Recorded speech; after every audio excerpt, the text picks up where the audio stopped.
to get to where I am now is multifamily deals. But like as Kali mentioned, I am a doctor of physical therapy. I went to school for 7 years and ended up with 6 figures in debt before I realized that I didn't like it at all. So got out of college, had a ton of debt, and realized I need to do something because I need to get out of the rat race. I can't live this way forever because I was depressed immediately knowing I didn't like my career that I had spent all this time and money on. So I started searching. I tried a few different business opportunities that weren't the right fit, and eventually I caught wind of real estate. I found a podcast by Matt Terriel, and something that he said really resonated with me, and it was that real estate is the final frontier for the average person to become wealthy, to become a millionaire.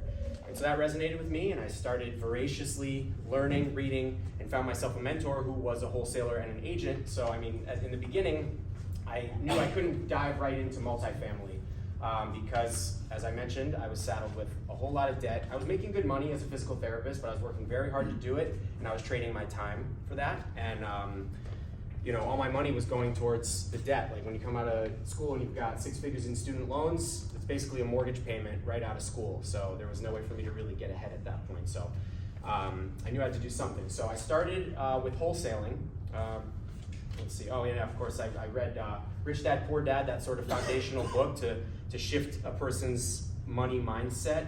And like I said, listen to a lot of podcasts, Bigger Pockets, of course, being one of them as well. And this was all back in 2015. So the first thing I did with wholesaling was I realized really wholesaling is more of a marketing business than anything. Like I mean, any business really comes down to a marketing business. Like wholesaling, you're flipping contracts, but you could be flipping anything. It's like a pawn shop, basically. You're flipping a contract. So I realized it's a marketing business, so I honed in on one marketing channel and I hammered at it. So if I could say one thing, I'm no longer a wholesaler. Occasionally a deal will come and I might wholesale it to someone, but I do have that experience. I did 6 figures in profits in wholesaling back then in a year at one point. So my suggestion there is if anybody's interested in wholesaling is pick one marketing channel and hammer it. Like don't do the shotgun approach. I tried it all, but I eventually honed in on the one that I was successful with, and that was direct mail. But I was out there on the weekends putting up bandit signs, I was knocking on doors, I was sending out direct mail, I did internet. Internet over the long run has been very successful for me, but direct mail was really what did it. So even if you do bandit signs, hammer bandit signs, do it all over the place, every town, you know, so it's that one marketing channel. So that's a little aside about wholesaling. So real estate in general has so many different ways to make money. You really just, there's that shiny object syndrome that we can all get, and that was me in the beginning, right? So you just kind of have to pick one and focus. So it was wholesaling, and then I became an agent as well, and the thought process and the business model was that I'm meeting with sellers who I'm making them a cash offer, and that's not going to be a good fit for everybody, but to capture more of those leads that I'm getting through my marketing, I became an agent so that I could offer them a cash offer for the people who are in a situation where they need to sell for cash and they can give up their equity, and I also could tell them what their house is worth on the market, so I would list it for them if they were not in that sort of situation. So because every lead that you get is not going to be in a situation where they have to sell right then, right? So I was able to capture a lot more leads that way and do a lot more business that way. So that was kind of, you know, so what I focused on back then. But the ultimate goal always was to make it to buy and hold. I just had to, again, dig myself out of a very deep hole from a lot of debt. And I always wanted to make it to multifamily, and what really excited me the most was large multifamily, because I wanted to get out of my career and I wanted to get out quickly. Like I was in pain.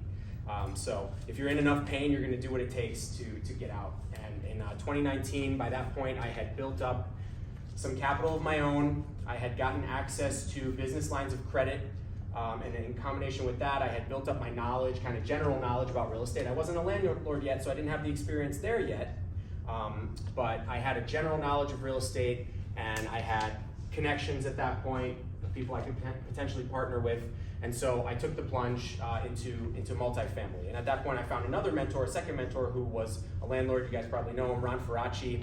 He mentored me at that point. So when I was ready to take that next leap. And because of having a mentor in my corner, I felt comfortable taking the leap to a larger building. So my first deal back in September 2019 on Capitol Avenue in Hartford was an 18-unit apartment building. And again, might not have had the confidence to do such a thing if I didn't have a mentor in my corner that I could bounce it off of. I mean, the deal, I found it on LoopNet, so the first thought is like, what's wrong with it? You know, if it's on LoopNet and nobody else has bought it yet, what's wrong with the deal? But it ended up, I mean, we kept coming back to it. I was evaluating deal after deal, and nothing against 3 families. I know people who have built fortunes larger than my own on 2, 3, and 4 families, but for me, what excited me was the larger buildings with economies of scale and things like that. So that first deal was listed for $999,000, and I ended up negotiating and getting it for $900,000. So in 2019, $50,000 a door was a good deal. Now it's unheard of. Now like 75 is a good deal per door, really. But like, yeah, in Connecticut at least, right? So $50,000 a door was a good deal then, and what I looked for was the strategy that I'm going to tell you about. It's that value add deal. I knew that the rents were low. I knew that it was being mismanaged, and so I knew that I could help it by being a hands-on landlord, because the landlord was out of state. They invested more in the Bronx or New York City. So yeah, make sure I hit all the points here. All right. So the way I structured the deal. So like I said, purchase price was $900,000. I used a hard money lender for $650,000. So I had to come up with $250,000 plus the down payment, or I'm sorry, plus the closing costs of say $36,000 roughly. So I had about half that. So I found a partner, and I had half that between some of my own capital, but also business lines of credit. So in fact, like out of my own capital, it was very, very little of the deal was my own capital, because there was business lines of credit and other forms of capital that I was able to get access to. So then I partnered with an investor who took, so the way we structured it was kind of interesting, right? So you can always find a partner to do a deal if the deal is good, especially if you have some kind of track record behind you. I didn't have a track record in multifamily, but I had it in flipping, single family, etc. But the way we structured it was interesting, because most investors aren't going to want to take a second position lien if you're going to take debt, right? Most investors, the private investors that you're going to find, are going to want either long-term equity in the deal or debt with a first position, right? So the hard money lender wouldn't allow that, first of all, a second position lien. They're going to take first, and they're not going to allow a second behind them, and a lot of lenders wouldn't allow that, unless you don't tell them, of course, but I'm not recommending that. So the way we structured it was, the LLC that owned the property, I brought the partner in to own equity in that LLC, but economic interest only. So they didn't have any membership interest. I had full managerial control. They couldn't make any decisions, didn't have any voting rights. And the way we structured it was that when I refinanced the deal, they would be out, and I would own 100% of the deal long term. They would get there, and we agreed on a percentage return for them. So essentially it was debt, and it's completely passive for my investor, but it was secured without having to do a second position lien, because that was the big roadblock for me. How do I get around most people's aversion to a second position, or the fact that the lender won't allow it, etc. So that was the way we structured it. So I was able to then get the down payment, the closing costs, and go from there. So make sure I hit all those points again. Like I said, economic interest ownership in the LLC. So that was the kind of little nugget there. So as far as the turnover, so when I took over the building, there were 2 evictions, 3 vacancies, a lot of delinquencies. The building was not producing anywhere close to what it should have been producing. It did not have a lot in the way of deferred maintenance. There was some, but the big thing was managerial problems. So I knew that was why it was a good deal for me. I knew I could get in there and get my hands dirty, and I didn't want to just buy it and hand it over to a property manager. I wanted to learn real estate in the trenches, right? So I chose what I thought was a good area, actually, because I didn't have a clue, really. I could see West Hartford from the building. It's Capitol Ave. I could see West Hartford, but it was further than I thought, I guess, because it was crime, lots of crime, gangs, drug activity. There was like a few weeks after I bought it, there was like a shooting, and I was like, oh, okay, now I know what I'm in for. So, so I learned in one of the most difficult areas, and to this day, that's my most difficult building, I would say, and I still have it. And a little fun fact, I'm the longest standing landlord in that neighborhood. So every landlord, those buildings just change hands, and I just found a way. And I know that if I can invest there, I can pretty much invest anywhere. Like a lot of people are afraid of Hartford. I learned, it's not D class, I would consider it C minus though. We're bordering towards D. But like I said, it's not North End either, but I know that if I can invest there, barring North End. No offense to anybody who invests in North End, but yeah, I can invest pretty much anywhere, right? So anyways, to get back to the numbers here, the average rent was around $750 a month. Some of them were even lower, $650, $675. And I knew that market would command at least $1,000. Even though I underwrote the deal at $825 a month. If the average rent was $825 a month, I would be doing well. I would have added enough value to make this deal a success. But after I closed on it, I found out that I could get actually a significant amount more by going through subsidies and agencies that would pay a premium rent. Technically it's market because it's set by HUD, but really what you would get a little bit above market, what you would get on the actual market. So I was able to get the average rent up for, I'm jumping ahead, I don't want to go into that just yet. But so $750 a month, average rent. So gross monthly income with all the delinquencies and evictions and everything was day one was like $11,000 a month. So it's really bad when I'll list out some of the expenses and whatnot, but really bad. So the net operating income was right around $50,000 when I bought it at purchase. But I quickly got it up to $75,000 for the year by filling some vacancies and getting some quick turnovers. And then the rest of that work, and I'll tell you where the NOI got to, the rest of that work took a bit longer. But I'll explain a little bit about net operating income and give some context here. So I pulled the old rent roll, I simplified things a little bit, but say we got $11,650 a month in gross rents, so that gives us $139,800 a year. We pull vacancy rate of 69.90, that's 5%. And effective rental income, effective gross income of $132,910, because I put there's some other income too, but $132,910 EGI. All right, that's our income. Annual expenses, I won't list them all out, take too long, but taxes, $32,000 a year, insurance, $9,000 a year, water sewer, $6,000, trash is $3,000. The numbers were bigger, and in the beginning, like I said, with such low collections for the month, it was difficult. Maintenance, $14,000 a year. There was a lot of maintenance to be done, and then this building had and still has central heat and hot water. So the gas bills, and they've only gone up since then, and then landscaping stuff. So our total annual expenses were $82,000. So that put me at an NOI of $50,910. NOI. So,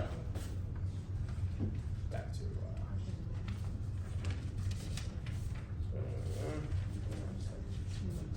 so the net operating income is the main number we look at when we look at the value of a building in addition to the cap rate, the overall cap rate for the area. So I based it off of a 10 cap. And basically what a cap rate is, for those of you who don't know, is it's capitalization rate. So if an investor were to go in and buy a building all cash in that area, this is the rate of return that they're willing to get on their money all cash for that area. So basically that's what's set by the market. What are people willing to invest in? The cap rates have gone way down in Hartford since I bought, but 10% was a reasonable sort of conservative metric to use. So by all intents and purposes, on day one, the building was really only worth $500,000 at a 10 cap. But I knew it had the potential to be worth a lot more than that, which is why I paid what I paid. Also, again, those collections and evictions and everything were not exactly disclosed by the seller. There was no broker involved in the transaction, so they can do whatever they want. They hid an apartment from me. They said I couldn't get into it, and I was just like, all right, whatever. And it turns out it was a studio, not a one-bedroom. They hid some things from me, but it all turned out just fine. So, everything. There's always challenges, right? So after stabilization, I got the. Let's see. Okay, after stabilization, got the average rent up to $1,000 a month. The property was bringing in just under $18,000 a month gross. Now it's up higher than that because it's been several years since then, of course, but just under $18,000 a month. So NOI was over $125,000. So that was within a year. I got the NOI from day one, $50,000, pitiful, up to $125,000. So I added a massive amount of value to the property. just efficiencies as far as lowering expenses, and of course raising the rents, getting bad tenants out, putting good tenants in, and just giving the property the attention that it really required. So going back to the cap rate thing, if I added if I added 50,000 to the NOI, so say it was at 75,000 to be generous, because again, day one was 50,000, but within a couple months it was up to 75,000 because I had filled the vacancies. But so say from 75,000 to 125,000 plus, I added $500,000 of value in a year. So that's the power of multifamily, and the power of, that's how you're able to build wealth. Because sure, cash flow is great. Nobody's really getting rich off of cash flow. You are paying your bills with cash flow, but equity events are how you get wealthy. That is how you become a millionaire. So if you can build $500,000 of value in 1 year like that, by putting the work and finding a value-add deal, that's how you become a multimillionaire, a millionaire. So that's the power of multifamily value-add deals in particular, right? So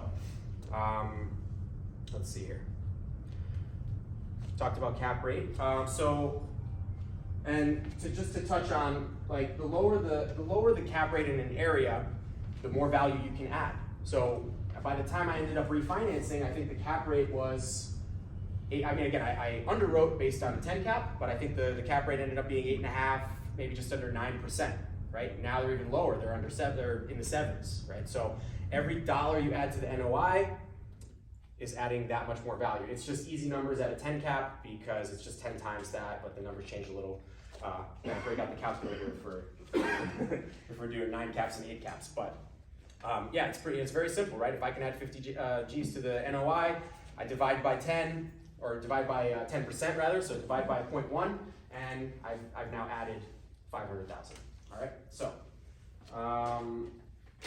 and with that said, that's why I don't look at like what a cap rate is when I purchase. People always ask me like, so what cap rate was that when you purchased? I was like, I don't know, and I don't care either, because it has nothing to do with what the property is going to be worth, right? I look at, and especially in Hartford, I always looked at per unit, right? Because and I'll talk about this shortly here, but like on a per unit price, we're still limited on per unit. Like I thought when I was getting into the commercial multifamily that it was really like all up to the NOI, and how much could I jack up the NOI to how much could I get that value up? Well, really, you are still limited by per door prices in your neighborhood, because the bank, just because I'm able to get $2,000 a door in rents, totally, I'm not, but if I was, that doesn't mean that the bank could do that, and they want to know what they're able to do if they were to take over the property if I were to default on the loan, right? So you're always going to be limited on a per door basis and what the neighborhood commands, just not as much as you are in the 1 to 4 family range. So that in that 5 plus, it's more income approach, but they do take prices per door into account. And so there was an early failure in this process. There was an early failure, and it was heartbreaking, but luckily, it worked out in the end. But I tried to refinance a little bit early. Maybe I got greedy. Maybe I saw the finish line and I got excited. And it was just I think before COVID hit, we started trying to refinance. So that was only what? I bought it in September. It was like six or so months. So I was like, all right, well, 6 months is long enough seasoning period. Let me just go for it, even though there were a few apartments that hadn't been turned yet, and et cetera. And that initial one came in at $1,085,000. So I bought it for $900,000. Sounds great, but it's actually not, because they're going to refinance you at 75% loan to value. So it wasn't enough to get me out of it. It was enough to get my hard money lender and my investor out of it, but my capital was stuck in the deal, which to me is a huge failure, because then I was one and done. Great, you own 18 units, now what? Your money's stuck in the deal. For me, it was all about adding enough value that I could pull everything back out and keep the snowball rolling onto more and more deals.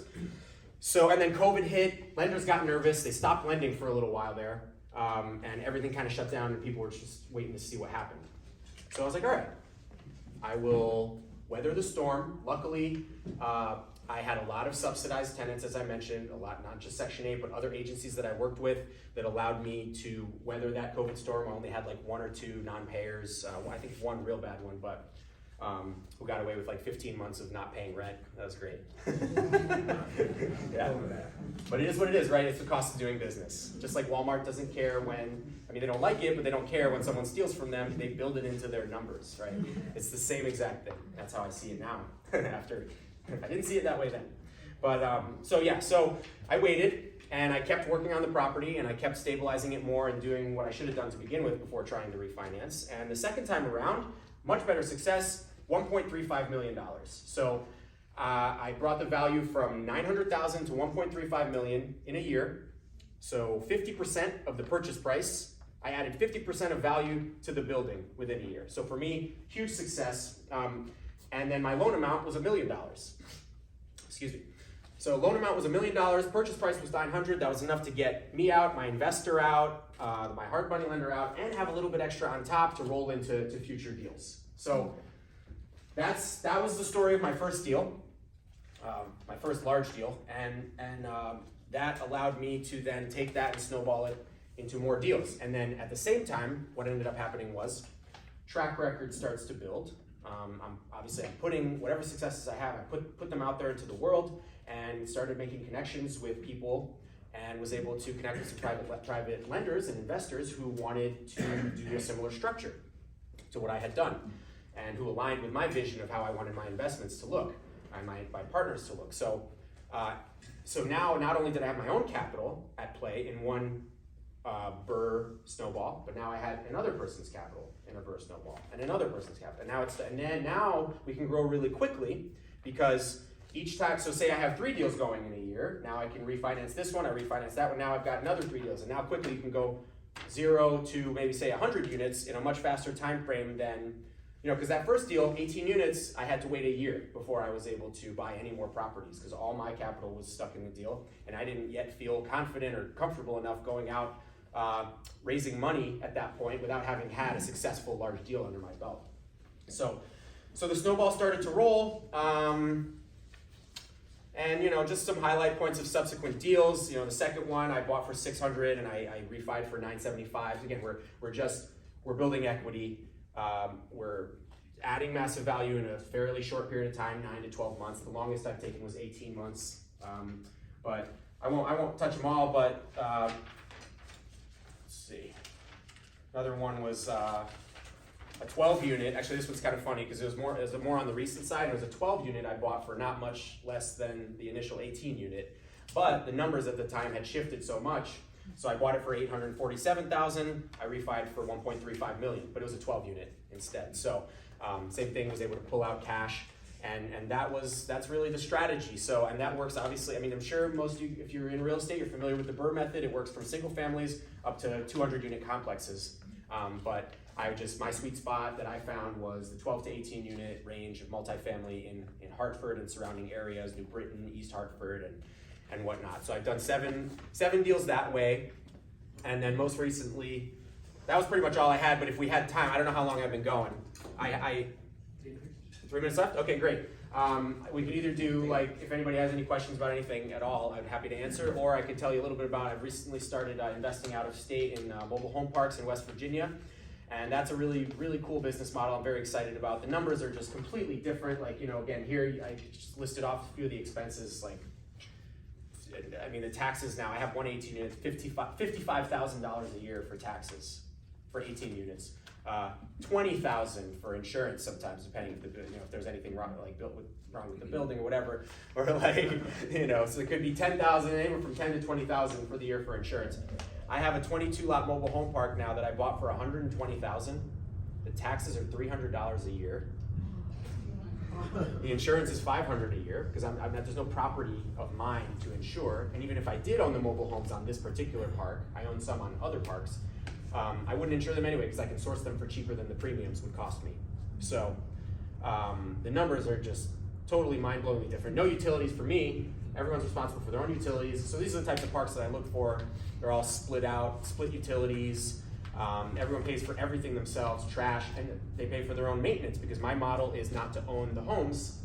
You can, and I own some of them in some of the parks for now. But my model is to either, source them. I bought them value add just like I do everything. Everything's value add. I'm not buying anything turnkey. So the first park had 8 homes on it, 14 vacant lots. I've sourced 3 homes so far. It's only been a few months. And I find them for cheap, $500, $1,000 on Facebook Marketplace. And then I renovate them, costs $5 to $7 grand. It costs $5 to $6 grand to move them. So I'm all in for say 12 to 15 grand. Get it all connected and then sell it on Facebook Marketplace as well, actually. I've sold 2 so far with seller financing. So I sell it with seller financing, and they're responsible for the lot rent, and then I get the principal and interest. So I'm basically getting the same amount that I would if I were to rent it, but I don't get the phone calls, and I don't get any maintenance costs. So no maintenance, no utilities, the taxes and insurance are through the floor. So it's like, for me, I'm very excited about this new opportunity, even though I just spent the last 20 minutes talking about how I got where I am.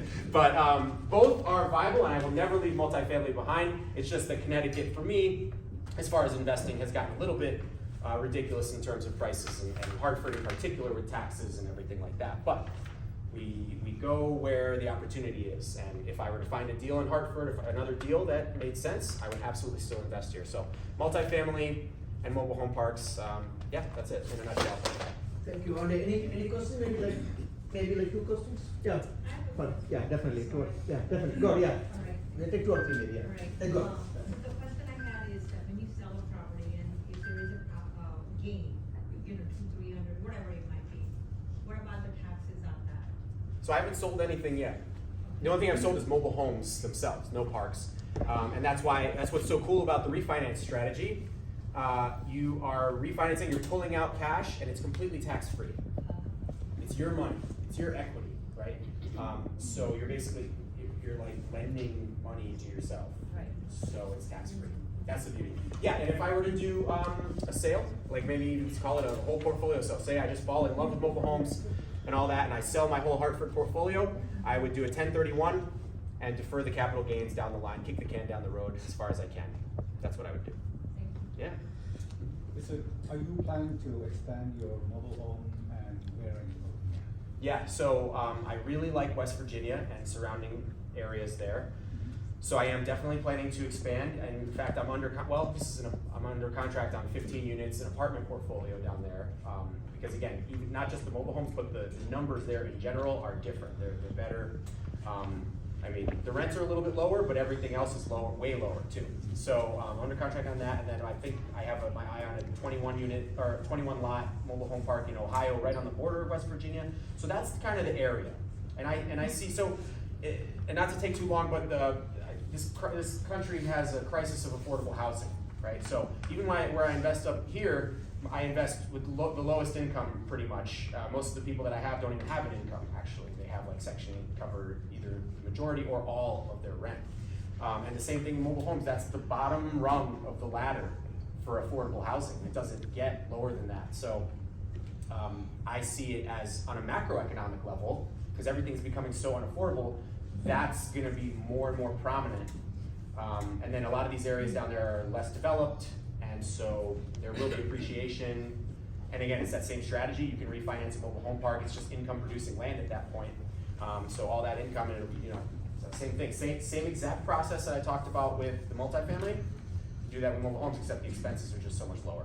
What do you think about the Carolinas? Yeah, I mean, I absolutely would consider them. One of my contractors, it's not very far either, for say a 4-hour drive from North Carolina to West Virginia. And yeah, I think all that entire area is great. West Virginia in particular I like because it's not very, the government doesn't get too involved in things, and it's not very developed either. Yeah. So there's a lot of room for growth. Yeah. Yeah. One more. One more. Oh, so 2 more. I got 2 more. All right. No, no. Okay. So, do you have like boots on the ground over there, or property management that's not managing the asset for you? So I'm still building my network out there, but the guy that I bought the deals from, he lives down in West Virginia, and he has a network that he's sort of he give me one contact, that contact to give me another contact, and so I'm slowly building my network, just like I did up here. I got names from people like Ron, like I said, my mentor in multifamily. I got names from him, but they didn't all work out. So, but you get one name and then you find another, and it's just a slow building of your database, basically, of contacts and vendors. And one of the best ways I found, also Facebook. You go into a group, you scroll to Facebook, a local Facebook group, scroll it, like say you're looking for a handyman, type in handyman in the search bar of a local Facebook group, or buy, sell, whatever, Charleston, West Virginia, or that area, and boom, you find a post, reach out to that person. So that's how I've actually been building my network. Yeah. Yeah. Good. Yeah. Shannon and Ramesh, I think we're done. Yeah. You go. Yeah. You said you're the longest lasting landlord in your Hartford area. What do you think got you to that place? Characteristics. Stubbornness, Yeah. stubbornness and not wanting to sell.